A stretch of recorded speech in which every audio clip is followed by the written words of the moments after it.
Hi, my name is Paul Connolly with JVS Media and Productions. It's a pleasure to be talking to you guys. Hey, Paul. Really excited. To start off, I just want to say, what is your perspective on animation and how at times it can evoke more excuse me, and how at times it can evoke more emotion than live action? Oh, wow, that's a great one to start off with, Paul. I mean, as the author and not the animator, I was incredibly excited to be working with Skydance Animation, which is essentially a super group formed of animators like Bob's who came from Disney, animators who came from Pixar, animators who came from DreamWorks and Blue Sky, and they've made some of my favorite movies and television series. And I think because I'm an artist, I love the art. It involves a lot of the skills that I use as a person who makes books for young readers and writing and illustration and drawing and art. And so I think your question is compelling because why do we feel more emotion? I think as a person on who got to have a front row seat of how this is made, how it's actually done, I think unlike live action, animation, every aspect of animation has to be thought through and worked out. And the way they do that at Skydance is through these iterations. So Bob's will write a script, they'll do storyboards, they'll make an animatic, we watch it on the big screen. They invite all these other directors and writers in. We destroy it, we chew it up, we tell them what's wrong with it, what works with it. And this process continues over and over, 5 or 6 times, and it does, and as it's doing it, the themes and the elements of the story that are most important and most emotional start to rise up, and they start to polish those aspects. So I suspect that probably has something to do with why we feel so emotionally invested. I think it's because the writing and the story is so strong. Such a detailed answer. I love that. How about you, Bob? Well, yeah, I think Tony hit on it. In animation, you have this. You can be wrong. We use the phrase "be wrong fast." You can put the story together, throw some drawings, get some scratch dialogue, put it up on the screen, and we also have a phrase like "see how bad it is." Like, how much work do we have to do to get this to where we want it to be great, right? So you get to iterate, and there and you bring the other directors in the studio and the whole team to watch the show, and so everybody gets to sort of um,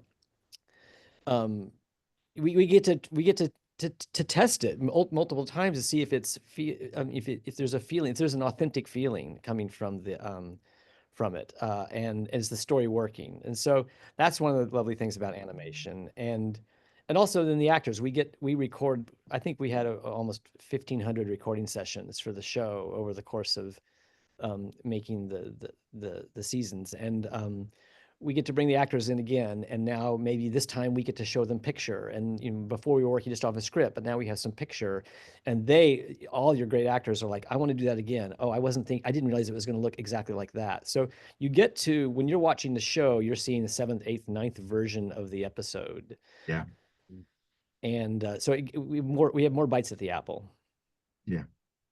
But again, Wow. I will And say, Paul, it doesn't matter but if the heart of it isn't there, if the story, it's all for nothing if the theme and the heart isn't there and it's Yeah. not ringing true and authentic, which is the trick with animation, because it's not a human up on the screen, it's a creature or whatever it is, and for getting you to forget that's, if you're getting you to connect emotionally with a creature, regardless of whether it's a human or not human, that's the toughest thing in animation. And once you've kind of cracked that, then you're good.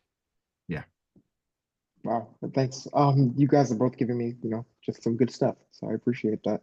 My second question is, what was important about bringing WONDLA to television, especially 2 seasons in? Does it feel surreal? How important is it for you to be able to tell this story to a new audience? Well, I think look, I think the truth is, as Americans at least, we consume story more through television and movies than we do reading. That's just the reality of it. But I'm a bit old-fashioned, and I love telling my stories with words and pictures in my books.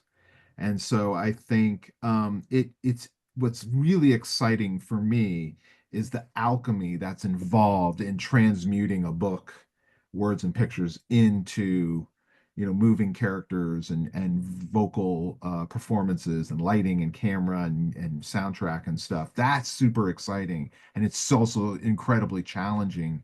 I think the rare experience that I had with the team here is that I was with them from 2018, 2019, whenever we started.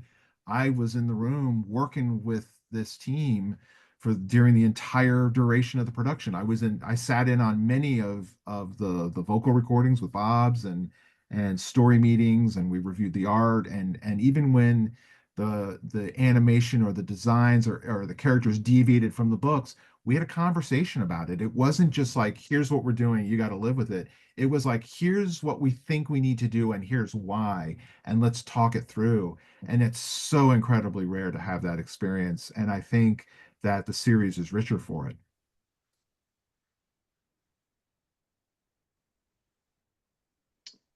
All right, and this last question is for the both of you. What is your favorite animated television or film, and how did that leave a lasting impact on you? Did that impact help to influence your work on WONDLA?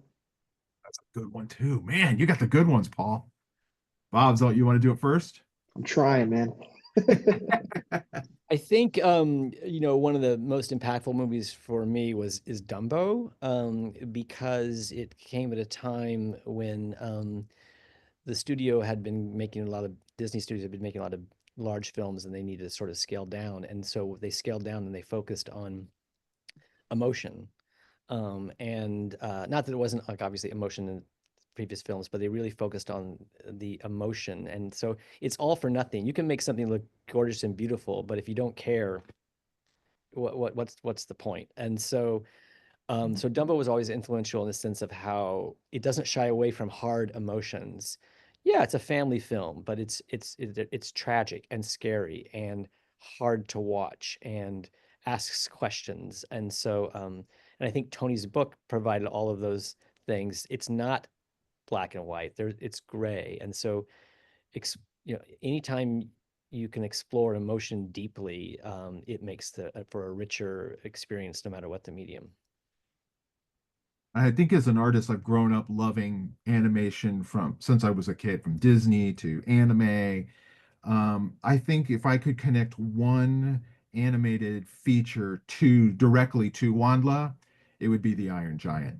That, I think like so many, was such an emotional story, and the idea of feeling empathy towards a robot is absolutely the inspiration of feeling empathy towards Mother in Wandla. You know, Brad Bird pulled it off magnificently in that, and all we can do is kind of aim towards that and do our best. But it certainly was on my mind when I was writing that scene in the book. All right, well, I appreciate your guys' time. I mean, this is a pleasure. I really do appreciate both of you guys, and I'm really excited to hear what everyone else has to think about season two. So again, thank you guys so much, and you guys have a good one. Yeah. You too, Paul. Thanks, Paul. Thanks.